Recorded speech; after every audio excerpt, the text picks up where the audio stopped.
السلام علیکم، welcome to my channel سراب زیست۔ از قلم رخسار انجم۔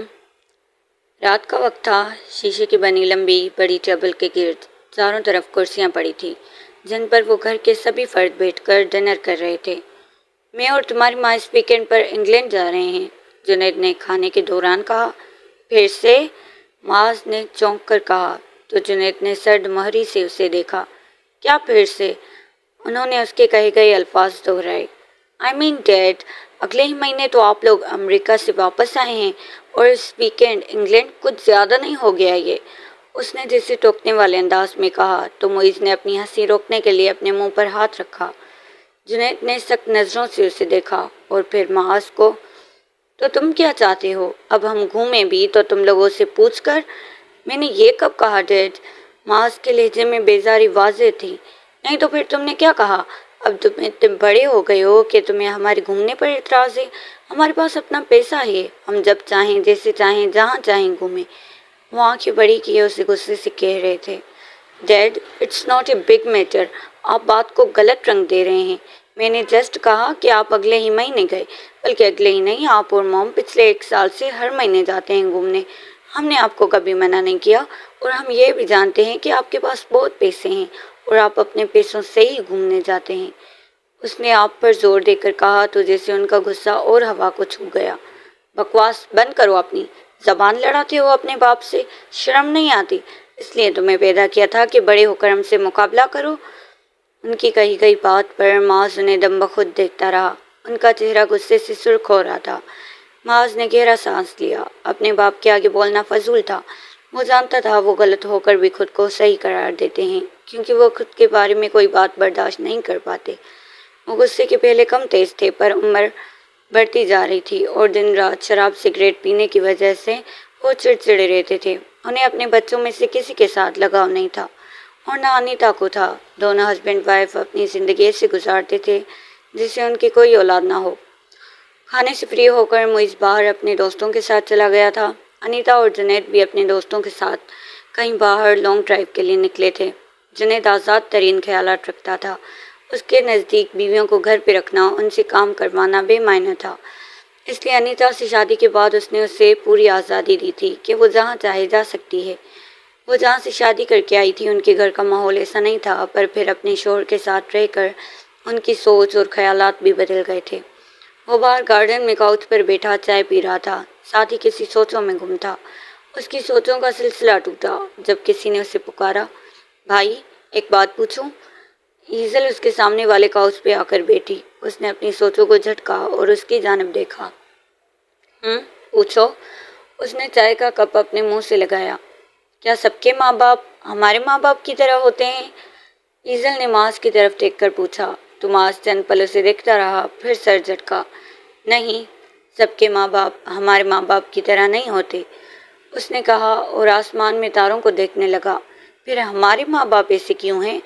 اس نے اگلا سوال کیا تو معاذ کچھ نہ بولا۔ بولتا بھی کیا، اس کے پاس خود اس بات کا جواب نہ تھا۔ مجھے اللہ تعالیٰ سے ایک ہی شکایت ہے۔ اس نے آسمان کی طرف نظریں اٹھائی۔ معاذ نے اس کی طرف دیکھا جیسے سننا چاہ رہا ہو وہ کیا کہنا چاہتی ہے۔ کاش ہمارے ماں باپ نیک ہوتے، اس نے مدھم آواز میں کہا۔ دل میں عجیب درد محسوس ہوا۔ معاذ نے اپنی آنکھیں بند کی۔ ایسا نہیں کہتے ایزل۔ کیوں نہیں کہتے بھائی؟ ہمارے ماں باپ نیک نہیں ہیں۔ کیا ہم نیک ہیں؟ اس نے پوچھا تھا۔ نہیں، ہم نیک نہیں ہیں کیونکہ ہمارے ماں باپ نے کبھی ہمیں بتایا ہی نہیں کہ نیکی کیا ہوتی ہے، نیک ہونا کیا ہوتا ہے۔ انہوں نے کبھی ہم پر دھیان ہی نہیں دیا، انہیں خود سے فرصت نہیں۔ ہم نیک بن سکتے ہیں ایزل۔ اس نے جھک کر چائے کا کپ ٹیبل پر رکھا۔ میں کوشش کر رہی ہوں۔ اس نے روتے ہوئے ہاتھوں کے پوروں سے اپنے آنسو صاف کیے۔ معاذ اٹھ کر اس کے پاس بیٹھا اور اسے اپنے سینے سے لگا کر چپ کروانے کی کوشش کی۔ ایسے نہیں روتے ایزل، بھائی ہم کتنے برے ہیں۔ وہ اس سے دور ہو کر اس کی آنکھوں میں دیکھ کر بولی۔ آنکھوں میں ابھی بھی آنسو تھے۔ ہم اللہ تعالیٰ سے دور ہیں، اس سے جس نے ہمیں پیدا کیا، جس نے ہمیں یہاں بھیجا۔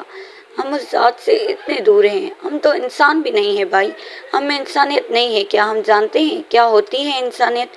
کیا ہمیں کبھی موم ڈیڈ نے یہ سکھایا؟ وہ معاذ کی آنکھوں میں دیکھ کر اس سے پوچھ رہی تھی۔ اس کے پاس کوئی جواب نہ تھا۔ اس نے اپنی خاموشی برقرار رکھی۔ انہوں نے ہمیں کبھی یہ نہیں سکھایا کہ اگر کوئی پریشان ہو تو اس کی مدد کرو، اگر کوئی اداس ہو تو اسے خوش کرنے کی کوشش کرو، اگر کوئی اکیلا ہو تو اس کا ساتھ دو۔ یہ انسانیت کے دائرے میں آتا ہے نا، پر انہوں نے ہمیں یہ نہیں سکھایا۔ اس نے اپنا سر نفی میں ہلایا۔ انہوں نے ہمیں سکھایا تو بس خود پرستی، خود کو دیکھ کر جیو۔ میرے پاس یہ ہے، میں ایسا ہوں، میں خوبصورت ہوں، میرے پاس پیسے ہیں، میں یہ خرید سکتا ہوں، میں یہاں جا سکتا ہوں، میں سب کچھ کر سکتا ہوں۔ اگر یہی سلسلہ کلام چلنا ہوتا تو اللہ تعالیٰ سب کو ایک ساتھ اس دنیا میں نہ بھیجتے۔ جب ہر ایک نے اپنی زندگی اس طرح جینی ہوتی تو سب ایک ساتھ نہ ہوتے۔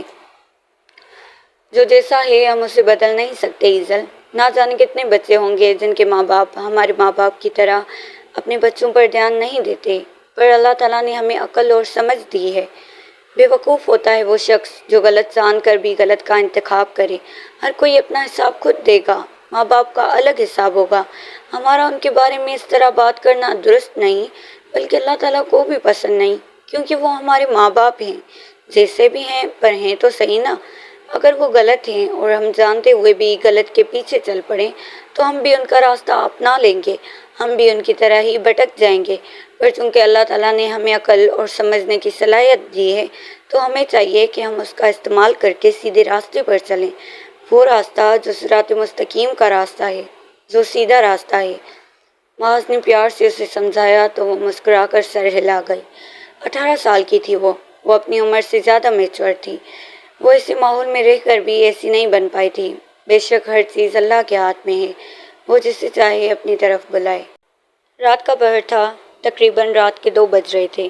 شادی کے فنکشن تقریباً 12 بجے تک ختم ہو چکے تھے۔ سب پورے دن کے تھکے ہوئے سو چکے تھے۔ مانور کھڑکی کے آگے کھڑی تھی، اس کے ہاتھ میں چائے کا کپ تھا۔ وہ ایک ایک گھونٹ بھرتی اپنی سوچوں میں گم تھی۔ پورے کمرے میں اندھیرا تھا، بس چاند کی ہلکی روشنی اندر آ رہی تھی۔ ہر طرف سناٹا پھیلا ہوا تھا۔ اچانک سناٹے میں شور سا اٹھ گیا، موبائل بجنے کا شور۔ اس نے چائے کا کپ سائڈ ٹیبل پر رکھا، کمرے میں دیکھا تو زینب کے برابر میں پڑا موبائل بج رہا تھا، پر اس لڑکی کو کوئی ہوش ہی نہ تھا۔ ہوگا بھی کیسے، تھکن کی وجہ سے اس کی حالت بری تھی۔ اور ایک تھی ماہنور، عجیب مخلوق تھی وہ، تھکن بھی محسوس نہیں ہوتی تھی اسے۔ ماہنور نے موبائل اٹھا کر نمبر دیکھا تو کوئی نام لکھا ہی نہ تھا۔ وہ سمجھ گئی کہ کوئی ان نون نمبر ہوگا۔ اس نے کال کاٹ دی اور ایک قدم آگے چلی ہی تھی کہ موبائل دوبارہ بجنے لگا۔ اس نے پیچھے ہاتھ بڑھاتے موبائل اٹھایا اور کان سے لگایا۔ ہیلو ہیلو، کون بات کر رہا ہے؟ دوسری طرف سے کوئی جواب نہیں آیا اور کال کٹ گئی۔ عجیب پاگل لوگ ہیں، کال کر کے کوئی جواب ہی نہیں۔ وہ آہستہ قدم بڑھاتی بیڈ کی طرف گئی، دوپٹہ گلے سے اتار کر بیڈ کی ایک سائڈ پر رکھا اور سونے کے لیے لیٹ گئی، پر اس کی آنکھوں میں دور تک نیند نہیں تھی۔ پھر بھی وہ سونے کی کوشش کر رہی تھی، بار بار کروٹ بدلتے بدلتے۔ جب وہ تھک گئی تو اٹھ کر بیٹھ گئی۔ تھوڑی دیر وہ وہیں بیڈ پر بیٹھی رہی، پھر وہ اٹھ کر کمرے سے باہر نکل گئی۔ باہر لان میں آئی تو سامنے پاشا چیئر پر بیٹھے بک پڑھ رہے تھے۔ پاشا کو جب بھی نیند نہیں آتی تھی تو وہ باہر لان میں بیٹھ کر بک پڑھ لیا کرتے تھے۔ آپ سوئی نہیں ابھی تک؟ ماہنور کو اپنے ساتھ والے صوفے پر بیٹھا دیکھ کر وہ اس سے مخاطب ہوئے۔ ہاں ابا، نیند نہیں آ رہی تھی۔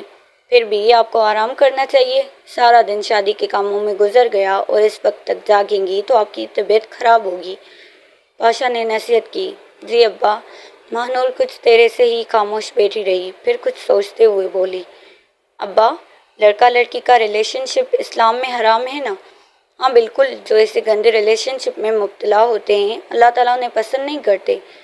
ابا، جب سب کو پتہ ہے کہ یہ گناہ ہے پھر بھی وہ یہ رشتہ قائم کرتے ہیں، کیا انہیں ڈر نہیں لگتا اللہ تعالیٰ کی ناراضگی سے؟ اس نے پوچھا۔ وہ جاننا چاہتی تھی۔ جب لڑکے لڑکیاں بری چیزوں میں مبتلا ہوتے ہیں تو اللہ تعالیٰ ان کے لیے ہدایت کے دروازے بند کر دیتا ہے، ان کے دل کالے ہو جاتے ہیں، پھر انہیں اللہ تعالیٰ کی ناراضگی کا خیال نہیں آتا۔ پھر کیا ابا اللہ تعالیٰ انہیں کبھی معاف نہیں کرتے؟ اس کے چہرے پر تجسس ابھرا۔ بالکل کرتے ہیں، اللہ تعالیٰ اپنے بندوں سے بہت محبت کرتے ہیں، وہ بس انتظار کرتے ہیں کہ کب اس کا بندہ توبہ کرے گا اور سیدھے راستے پر چلے گا، وہ راستہ جو ہمارے پیارے نبی حضرت محمد صلی اللہ علیہ وآلہ وسلم کا بتایا ہوا ہے۔ ابا، کیا برے لوگوں کے ساتھ رہ کر انسان ان کی طرح برا بن جاتا ہے جبکہ وہ برا نہ ہو؟ اس کے چہرے پر پریشانی اور فکر مندی کے ملے جلے تاثرات تھے۔ بالکل نہیں، غلط کہتے ہیں یہ جو لوگ کہتے ہیں کہ برے لوگوں کے ساتھ رہ کر انسان برا بن جاتا ہے۔ یہ ان لوگوں کے لیے ہے جن کا ایمان کمزور ہوتا ہے، اگر ایمان مضبوط ہو تو برائی اس پر حاوی نہیں ہو سکتی۔ بہت سے لوگ ایسے ہوتے ہیں جو برے ماحول میں رہ کر بھی ان کی طرح نہیں بنتے، بری چیزیں نہیں کرتے، اور ایسے ہی کمزور ایمان والے جلد ان چیزوں میں مبتلا ہو جاتے ہیں۔ شیطان کا تو کام ہے بہکانا، وہ تو مضبوط ایمان والوں کو بھی اکساتا ہے۔ اس لیے ہر وقت خدا سے شیطان کی پناہ مانگنی چاہیے۔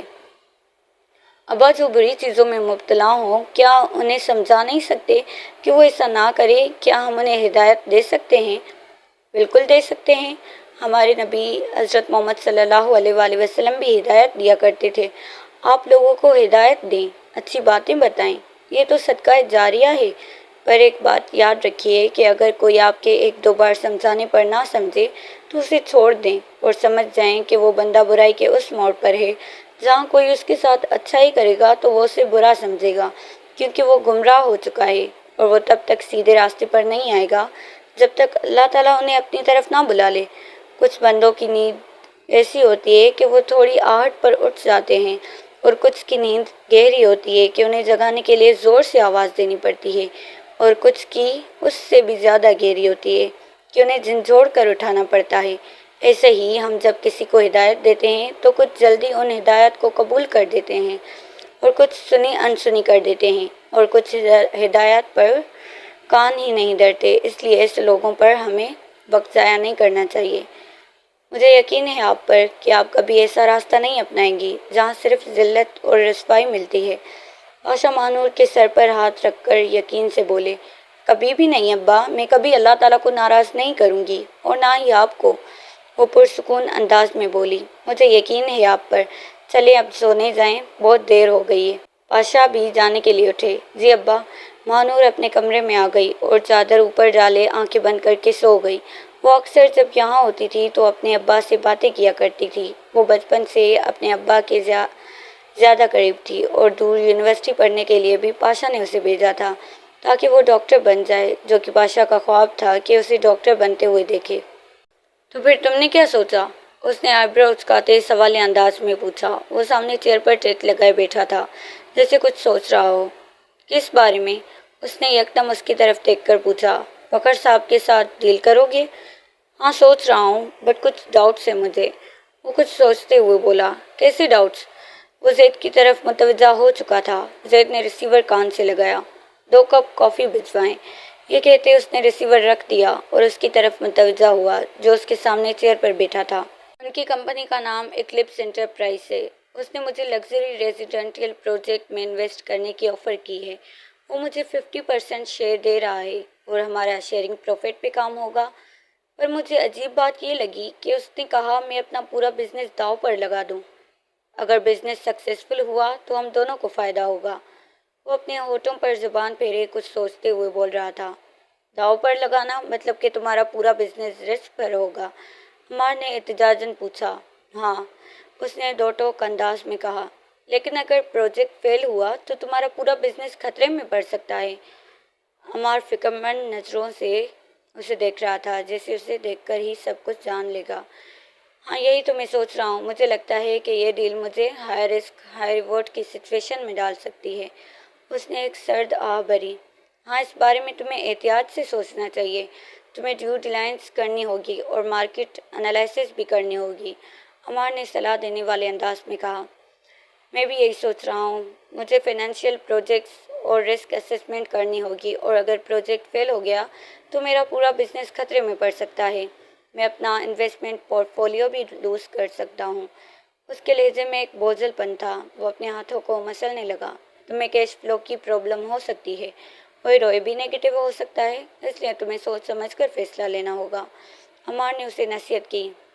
میں اپنے فائنینشیل ایڈوائزر سے بات کروں گا، پھر کوئی ڈیسیژن لوں گا، اس نے نارمل انداز میں کہا۔ انکل سے بات کی ہے تم نے اس ڈیل کے بارے میں؟ نہیں، آج کروں گا۔ اس نے چائے کا کپ منہ سے لگایا۔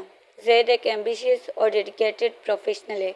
اس نے MBBA کی ڈگری امریکہ سے حاصل کی تھی۔ اس کی ڈگری کے بعد اس نے اپنے چچاؤں کے ساتھ بزنس میں کام کرنا شروع کیا، کیونکہ وقار احمد چاہتے تھے کہ وہ ان کے ساتھ بزنس میں کام کرے، جیسے کہ اس کو بزنس کے بارے میں نالج تھی۔ البتہ زید نے سوچا تھا کہ وہ اپنا الگ بزنس کرے گا۔ بزنس تو اس کا بھی تھا، جیسے کہ اس کے ابا سنبھالتے تھے، اور اس فیملی کا فرد ہونے کے ناطے زید کا بھی اس میں آدھا حصہ تھا، پر وہ نہیں چاہتا تھا کہ اس کا کسی بھی بات پر بزنس میں جھگڑا ہو، اس لیے وہ الگ اپنا بزنس کرنا چاہتا تھا۔ پر وہ اپنے چچاؤں کو انکار نہیں کر سکا اور ان کے ساتھ ہی بزنس میں کام کرنا شروع کیا، جہاں اس نے اپنی نالج اور اسکلز کو اپلائی کر کے بزنس کو سکسیسفل بنانے میں مدد کی۔ وقار احمد نے یا فیاض احمد نے کبھی اس سے اونچی آواز میں بات نہیں کی تھی اور نہ ہی کبھی ڈانٹا تھا، اور وہ بھی ان کی بہت عزت کرتا تھا۔ ہاں، گھر میں ہونے والی باتوں پر کبھی کبھی ان کے بیچ اختلافات ہو جاتے تھے، پر وہ زیادہ دیر تک نہیں رہتے تھے۔ اب اللہ بہتر جانے کہ وہ زید سے پیار کرتے تھے یا اپنے مفاد کے لیے استعمال۔ پلان کا کیا بنا؟ عمار نے کپ سائڈ پر رکھتے سوالیہ نظریں اس کی طرف اٹھائی۔ کون سا پلان؟ چائے کا گھونٹ لے کر اس نے چونک کر اس کی طرف دیکھا۔ باہر گھومنے جانا تھا ہم نے، اس نے یاد دلانے والے انداز میں کہا، تو اس نے او کہہ کر جیسے بات ختم کی اور اپنے لیپ ٹاپ میں نظریں جمائے رکھی۔ عمار اسے دیکھتا رہا، پر مجال ہے کہ اس نے ایک نظر بھی اٹھائے اس کی طرف دیکھا ہو۔ وہ اپنے لیپ ٹاپ میں مصروف تھا۔ وہ ایسا ہی کرتا تھا، جب بھی عمار اسے کہیں باہر گھومنے کو کہتا تو وہ ٹال دیتا یا پھر اسے وقت نہیں ہوتا۔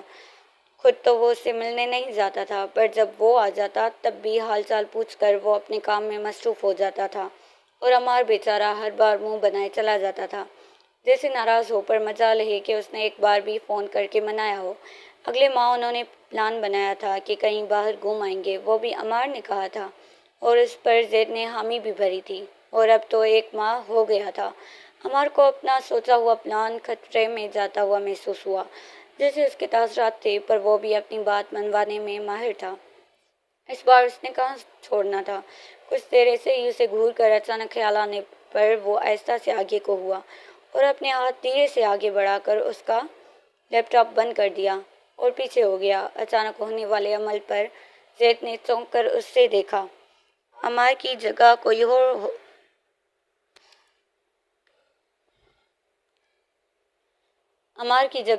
اور ہوتا تو اس کا برا حشر کر دیتا، اور وہ کمرے کو اس طرح چاروں طرف دیکھ رہا تھا جیسے پہلی بار دیکھ رہا ہو، پر اصل میں وہ اس سامنے بیٹھے شخص سے نظریں چرا رہا تھا جیسے کوئی چوری کی اور انجان بن گیا۔ یہ کیا طریقہ تھا؟ اپنا غصہ ضبط کیے سخت تاثرات کے ساتھ اس نے اس کی طرف دیکھ کر پوچھا۔ وہی جو تمہیں اچھا لگتا ہے، اس نے لاپرواہی سے کہا۔ وہ اسے دیکھتا رہا اور گہرا سانس لے کر لیپ ٹاپ دوبارہ آن کیا۔ عمار نے اس کی طرف دیکھا۔ دکھ، نمی، اداسی اس کی آنکھوں میں جھلکنے لگی۔ وہ یوں ہی اسے دیکھتا رہا اور وہ کم وقت دوبارہ اپنے کام میں مصروف ہو چکا تھا، ایسے جیسے اس کے سامنے کوئی نہ بیٹھا ہو، ایسے جیسے اس کے لیے کسی کی موجودگی کوئی معنی نہ رکھتی ہو، ایسے جیسے وہ کوئی لاپرواہ شخص ہو۔ کیا وہ سچ میں لاپرواہ تھا؟ کیا اسے واقعی کسی کی ضرورت نہیں تھی؟ کیا واقعی اس کے لیے کسی کا ہونا معنی نہیں رکھتا تھا؟ یا پھر یہ سب ڈھونگ تھا جو وہ سب کو دکھاتا تھا؟ آخرکار ہمیشہ کی طرح عمار کی بس ہو گئی اور اٹھ کر وہ چلا گیا۔ بھلا اور کرتا بھی کیا، زید کے سامنے اس کی بس ہی ہو جاتی تھی۔ کیسی ہو رضیہ؟ میں ٹھیک ہوں بھائی صاحب، آپ کیسے ہیں؟ اللہ کا شکر ہے، ٹھیک ہوں، انہوں نے نارمل انداز میں کہا۔ رضیہ پاشا کی ایک ہی اکلوتی بہن تھی۔ ابا اماں کی پہلے ہی موت ہو گئی تھی۔ 2 بھائی تھے، وہ بھی بیرونی ملک رہتے تھے۔ کبھی کبھار بات ہو جاتی تھی۔ رضیہ ادھر ہی رہتی تھی، پر کچھ سال سے وہ بھی امریکہ شفٹ ہو گئے تھے۔ ان کا ایک ہی بیٹا تھا۔ شوہر کی بھی ذہنی حالت کچھ صحیح نہیں رہتی تھی، تو اس لیے یہاں آنا جانا اب کم ہی ہوتا تھا ان کا۔ جب سے گئی ہو تو جیسے بھول ہی گئی ہو۔ جویریہ نے شکایت کی۔ ویسے تو کہتے ہیں کہ شوہر کی بہنوں سے بنتی نہیں ہے بیویوں کی، پر جویریہ کی بات الگ تھی۔ وہ بہت ہی اچھی اور نرم مزاج کی خاتون تھی، اپنوں سے بہت لگن رہتی تھی ان کی، اور پھر رشتے نبھانا تو کوئی ان سے سیکھے۔ بھلا اپنوں کو بھی بھولا جا سکتا ہے؟ میں تو ان کی بات ادھوری ہی رہ گئی جب کسی کی آواز پر ان کی نظریں اوپر کی طرف گئی۔ پپو، آپ آ گئی؟ وہ سیڑھیوں سے کھڑی خوشگوار چہرے سے انہیں دیکھ رہی تھی، اور پھر تیزی سے سیڑھیاں اترتی نیچے آئی اور بچوں کی طرح بھاگتی ہوئی ان کے گلے سے لگی۔ بچپن سے پپو انہیں بہت پیار کرتی تھی، اور پھر انہیں بھی تو ان سے اتنی ہی محبت تھی۔ مانور جب بھی ہاسٹل سے چھٹیوں پر گھر آتی تو پپو کا پوچھتی، پھر جب پتہ چلتا کہ وہ نہیں آئی وہ اداس ہو جایا کرتی تھی۔ کیسی ہے میری شہزادی؟ پپو نے پیار سے پوچھا۔ ٹھیک ہوں، پر آپ سے ناراض ہوں۔ وہ منہ بنائے بیٹھی تھی جیسے کوئی بچی ہو۔ سب اسے دیکھ کر ہنس رہے تھے، پر کوئی کچھ نہیں بولتا تھا جب وہ کسی سے شکایت کرتی تھی۔ پپو سے کیوں ناراض ہو؟ پپو نے پیار سے اسے پکڑ کر اپنے سینے سے لگایا۔ آپ کتنے وقت بعد آئی ہیں پپو، میں نے آپ کو بہت مس کیا، اس نے خفگی سے کہا۔ وہ پپو سے الگ نہیں ہوئی تھی۔ پپو آپ میری شادی میں بھی نہیں آئی، یہ بہت بری بات ہے، ریان نے بیچ میں مداخلت کرتے اپنی ناراضگی کا اظہار کیا۔ ارے میرے بچوں میں خود آنا چاہتی تھی پر ارحم کی طبیعت ٹھیک نہیں تھی، اس لیے انہیں یوں اکیلا چھوڑ کر میں پاکستان نہیں آ سکتی تھی، انہوں نے وضاحت دی۔ کیا ہوا ہے بھائی صاحب کو؟ جویریہ نے پوچھا۔ بس پتہ نہیں کیا ہے، ان کو اچانک طبیعت خراب ہو جاتی ہے پھر خود ہی ٹھیک ہو جاتے ہیں، لگتا ہے پھپھا کو دورہ پڑا ہے۔ وہ منہ پر ہاتھ رکھ کر ہنسی تھی۔ ماہنور، جویریہ نے اسے آنکھوں کے اشارے سے ٹوکا۔ میری دوسری شہزادی کہاں ہے؟ پپو نے دلنشین مسکراہٹ کے ساتھ پوچھا۔ کالج گئی ہے، جویریہ نے بتایا۔ ابھی تک نہیں آئی زینب؟ ماہنور نے حیرانی سے پوچھا۔ نہیں، آج کل دیر ہو جاتی ہے اسے۔ ماہنور چپ بیٹھی سوچ رہی تھی کہ اتنا وقت ہو گیا ہے اور کالج کی چھٹی ہو جاتی ہے۔ پپو، عائرہ نے پپو کو آواز دے کر مخاطب کیا جو ان کے لیے شربت لے کر آئی تھی۔ رضیہ نے اس کے ہاتھ سے شربت لیا اور اپنے پاس بیٹھنے کا اشارہ کیا۔ کیسا لگ رہا ہے یہاں ایڈجسٹ ہو گئی ہو؟ پپو نے شربت کا گھونٹ لیتے عائرہ کی طرف دیکھتے ہوئے کہا۔ جی پپو، بلکہ مجھے تو ایسا لگتا ہے کہ میری شادی کو ایک ہفتہ نہیں 1 سال ہو چکا ہے، سب بہت خیال رکھتے ہیں، وہ مسکراتے ہوئے پپو کو بتا رہی تھی۔ ایسے ہی خوش رہو۔ پپو نے عائرہ کے سر پر پیار سے ہاتھ رکھا۔ بالکل پپو، خوش تو رہے گی، مجھ جیسا شوہر ملا ہے، ریان نے مزاحیہ انداز میں کہا اور پپو کے ساتھ آ کر بیٹھ گیا۔ ہاں تم جیسا بدماش، پپو نے ریان کے کان کھینچے۔ عائرہ اسے دیکھ کر ہنس رہی تھی۔ وسیم کیسا ہے؟ پاشا پپو سے مخاطب ہو کر بولے۔ بالکل ٹھیک ہے، یہاں سے تو جب سے گیا ہے رخ ہی نہیں کیا، پاشا نے شکایت کی۔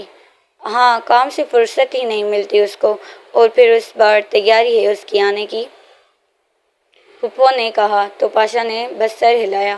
ماہنور تھوڑی دیر وہیں بیٹھی رہی، پھر اپنے کمرے میں چلی آئی اور اپنا موبائل اٹھائے زینب کو کال کرنے لگی، پر اس کا نمبر بند تھا۔ دوپہر کے تقریباً 2 بج رہے تھے، وہ ابھی تک نہیں آئی تھی، حالانکہ وہ 1 بجے تک آ جاتی تھی۔ اب وہ پریشانی کے عالم میں ادھر ادھر ٹہلنے لگی، پھر وہیں پاس والے صوفے پر بیٹھ گئی۔ اس کی کب آنکھ لگ گئی اسے پتہ ہی نہ چلا۔ جب اس کی آنکھ کھلی تو شام کے تقریباً 5 بج رہے تھے۔ میں اتنا وقت کیسے سو گئی؟ میرا بازو! سامنے کلاک وال پر نظر پڑتے اسے حیرت ہوئی کیونکہ اسے نیند بہت کم ہی آتی تھی۔ صوفے پر اپنے ماتھے کے نیچے بازو رکھے وہ سوئی تھی جب اسے نیند آ گئی تھی۔ اتنا وقت بازو ماتھے کے نیچے رکھنے کے باعث اسے درد ہو رہا تھا۔ صوفے سے اٹھ کر وہ باتھ روم گئی، ہاتھ منہ دھو کر وہ آئینے کے سامنے کھڑی ہوئی اپنے بال بنانے کے لیے جو بکھر گئے تھے۔ بالوں میں ڈھیلی چوٹی بنا کر وہ اپنا دوپٹہ گلے میں لیے کمرے سے باہر نکلی اور سامنے ہی سیڑھیوں سے کھڑی ہو کر نیچے دیکھنے لگی۔ پورا گھر ہمیشہ کی طرح صاف تھا، ہر چیز اپنی جگہ پر پڑی تھی۔ ہمیشہ کی طرح جویریہ صوفے پر بیٹھی ٹی وی پر کوئی شو دیکھ رہی تھی، باقی گھر کے فرد اسے نظر نہیں آئے تھے۔ وہ کچھ دیر ایسے ہی اوپر سے کھڑی بے مقصد نیچے دیکھ رہی تھی، پھر خیال آنے پر وہ سیڑھیاں اتر کر اپنی امی کے ساتھ آ کر بیٹھی۔ امی کہاں ہیں سب؟ نظر نہیں آ رہے؟ اس نے ایک بار پھر پورے لاؤنج میں نظریں گھمائی۔ ریان پاشا باہر ہیں، عائرہ اور زینب باہر گارڈن میں بیٹھی ہوئی ہیں اور پپو کمرے میں آرام کر رہی ہے، جویریہ نے ٹی وی سے نظریں ہٹائے بغیر بتایا۔ تم کل جا رہی ہو؟ یاد آنے پر جویریہ نے اس کی طرف دیکھ کر پوچھا۔ ہاں امی۔ کیوں اتنی جلدی جا رہی ہو؟ جویریہ نے اداسی سے کہا۔ امی بس 5 دن کی چھٹیاں تھیں، مجھے 1 ہفتہ ہو گیا ہے، پھر زارا اور ردا جا رہی ہیں تو ان کے ساتھ ہی جاؤں گی۔ بس اللہ کرے جلدی تم ڈاکٹر بن جاؤ پھر یہاں واپس آ جاؤ۔ جویریہ نے بھیگی ہوئی آنکھوں کے ساتھ اس کے بالوں میں ہاتھ پھیرا۔ امی آپ ایموشنل نہ ہوا کریں ورنہ میں بھی رو دوں گی۔ اس کی آنکھیں بھی بھیگ چکی تھی، اس نے اپنی ماں کو گلے لگایا، وہ ہلکا سا مسکرائی۔ اچھا امی میں آتی ہوں، زینب سے مل لاؤں، آج پورا دن ہماری ملاقات نہیں ہوئی۔ وہ جھٹ سے ان سے دور ہوئی اور یہ کہہ کر باہر چلی آئی۔ سامنے گارڈن میں وہ دونوں بیٹھی چائے پی رہی تھی اور ایک دوسرے سے باتیں کر رہی تھی۔ آپی آپ اٹھ گئی؟ آپی آپ اٹھ گئی؟ اسے سامنے سے آتا ہوا دیکھ کر زینب نے پوچھا۔ ہاں بس ابھی ہی، وہ بھی ساتھ والی چیئر پر بیٹھ گئی۔ بھابھی آپ لوگ ہنی مون پر کہاں جائیں گے؟ زینب نے سوالیہ انداز میں پوچھا۔ پتہ نہیں، ابھی تک کہیں جانے کا سوچا نہیں ہے، عائرہ نے کہا۔ اچھا، مجھے لگتا ہے بھائی آپ کو لندن ہی لے کر جائیں گے، اس نے اندازہ لگایا۔ اچھا، ایسا کیوں لگ رہا ہے تمہیں؟ کہیں اور بھی لے کر جا سکتے ہیں، آئرہ نے دلچسپی سے بولا۔ ہاں، پر میں بھی بھائی آپ کو وہاں ہی لے کر جائیں، کیونکہ آپ کو تو پتہ ہے کہ بھائی 3 سال سے وہیں پر رہیں، اور کیا پتہ آپ کو لے کر وہ وہیں شفٹ ہو جائیں۔ زینب ہلکا سا مسکرائے بولی، ہاں ہو سکتا ہے گھمانے لے جائیں، پر ہم وہاں شفٹ نہیں ہوں گے، کیونکہ میں یہاں سے نہیں جاؤں گی۔ کیا سچ میں بھابھی؟ اسے جیسے یقین نہ آیا۔ ہاں سچ میں، آئرہ نے آگے ہو کر اس کا گال کھینچا۔ شکر ہے کہ بھائی اب یہاں پر ہوں گے، وہ پرسکون انداز میں بولی۔ ماہنور، تم کیوں اتنی چپ چپ رہتی ہو؟ مجھ سے بات بھی نہیں کرتی؟ کیا اچھی نہیں لگتی میں تمہیں؟ آئرہ نے خفگی سے کہا۔ وہ جب سے آئی تھی چپ بیٹھی ہوئی تھی۔ ارے بالکل نہیں بھابھی، آپ ایسا کیوں سوچ رہی ہیں؟ آپ بہت اچھی ہیں۔ ماہنور ہلکا سا مسکرائی۔ اچھا تو پھر بات کیوں نہیں کرتی؟ اس نے کندھے اچکائے۔ ایسی بات نہیں ہے بھابھی، بس کچھ طبیعت ٹھیک نہیں لگ رہی تھی آج، اس لیے، اس نے بتایا۔ اچھا میڈیسن لی، بخار تو نہیں؟ آئرہ نے فکر مندی سے پوچھا۔ جی دوپہر کو لی تھی، اب ٹھیک ہوں، اس نے بتایا۔ زینب ذرا ادھر آنا، میرے ساتھ بات کرنی ہے، ماہنور نے زینب سے مخاطب ہو کر کہا، اور اپنی جگہ سے اٹھ کر اندر چلی گئی۔ اللہ خیر، دعا کرنا بھابھی میری کلاس نہ لگے، زینب نے سرگوشی کرتے ہوئے کہا۔ اس کی اس بات پر آئرہ ہنس کر رہ گئی۔ جی آپی، اور زینب اس کے پیچھے چلی گئی۔ ماہنور کمرے میں داخل ہوئی، زینب بھی اس کے پیچھے کمرے میں داخل ہوئی۔ ماہنور نے کمرے کا دروازہ بند کیا۔ زینب، یہ تم کیا کرتی پھر رہی ہو آج کل؟ ماہنور کا لہجہ سخت تھا۔ میں نے کیا کیا آپی؟ اس نے ناسمجھی سے پوچھا۔ زینب انجان مت بنو جیسے تمہیں نہیں پتا، وائبروز قائب بولی۔ آپی مجھے آپ کی بات سمجھ نہیں آ رہی، الجھے ہوئے انداز میں بولی، اور بیڈ پر بیٹھ گئی۔ تم کالج سے اپنی دوست کے گھر کیوں چلی گئی؟ اس نے پوچھا۔ ماہنور نے دوپہر کو جب زینب کو کال کی تھی تو اس نے نہیں اٹھائی تھی، اس کے پاس اس کے ایک فرینڈ کا نمبر تھا، اس سے بات کر کے ہی اسے اس بات کا علم ہوا تھا۔ آپی فضا نے انسسٹ کیا تھا، اس کا برتھ ڈے تھا، اور میں کون سا اکیلی گئی تھی، میری فرینڈس بھی گئی تھی، اس نے وضاحت دی۔ تو تمہیں گھر آنا چاہیے تھا نا، اس طرح یوں کالج سے جانا ٹھیک نہیں، لوگ کیا کہیں گے؟ اس نے سنجیدہ تاثرات کے ساتھ پوچھا۔ آپی لوگ کیا کہیں گے؟ آپی لوگ کیا کہیں گے، صرف یہی سوچ کر ہم کچھ نہ کریں؟ آخر کیوں ہم لوگوں کا سوچتے ہیں؟ اس نے لاپرواہی سے کہا۔ ہم جس معاشرے میں رہتے ہیں ہمیں سوچنا پڑتا ہے، ہمارے معاشرے میں اگر بیٹی گھر سے تھوڑی دیر غائب ہو جائے تو اسے اچھا نہیں سمجھا جاتا۔ اس کی آنکھیں نم تھی، وہ کھڑکی کی سائڈ دیکھنے لگی۔ آپی ہم اچھے بن بھی گئے تو ہم اچھے نہیں کہلائیں گے، پتہ ہے، اور ویسے بھی یہ دنیا اچھے لوگوں کے لیے نہیں ہے، ہم بس یہاں عارضی ہیں، ہم عارضی، لوگ عارضی، وقت عارضی، لوگ انتظار میں ہوتے ہیں ہم ایک قدم بڑھائیں اور وہ ہمیں جج کریں، اس لیے انہیں موقع نہیں دینا چاہیے کہ وہ ہمارے کردار پر بات کریں، ہمارے والدین کی پرورش پر۔ اس نے اس کے کندھوں پر ہاتھ رکھا، وہ اسے سمجھانے کی کوشش کر رہی تھی۔ ٹھیک ہے آپی، میں آئندہ نہیں جاؤں گی کالج سے کہیں بھی، اس نے گہری سانس لی۔